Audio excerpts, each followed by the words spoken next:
ఇంతకుముందే చెప్పుకున్నాం చాలా క్లియర్గా. ఇవాళకి కూడా పత్రికలు హైలైట్ చేయలేదు ఎందుకు. నిన్న ఫేస్బుక్, ఇన్స్టాగ్రామ్ ఇట్లాంటివన్నీ దెబ్బతిన్నాయి. ఇప్పటికి కూడా ఇంకా కొన్ని చోట్ల స్ట్రగుల్ వస్తుంది ఈ కొన్ని సోషల్ మీడియా ప్లాట్ఫామ్లకి. ఏంటంటే ఎర్ర సముద్రం అడుగున వెళ్ళేటటువంటి కేబుల్స్ని హౌతీ తీవ్రవాదులు కట్ చేయడం వలన తలెత్తినటువంటి పరిణామం.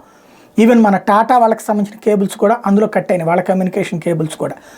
ఇప్పుడు వాస్తవంగా లింక్డ్ఇన్ కూడా డౌన్ అయింది వాటిట్లలో. ఇప్పుడు ఆ లింక్డ్ఇన్ని మళ్ళీ రిస్టోర్ చేశారు.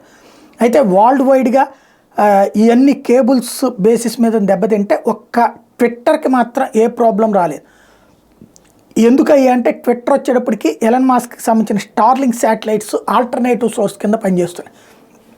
ఇక్కడ వీటికి ఆల్టర్నేటివ్ ఉంది, కానీ ట్రాఫిక్ని మళ్లించి చర్య తీసుకోవాలి. అక్కడ ఆల్రెడీ ఆటోమేటిక్ ట్రాఫిక్ మళ్లింపు కార్యక్రమం ఉంది కాబట్టి ట్విట్టర్ మాత్రం ప్రాబ్లం రాలా.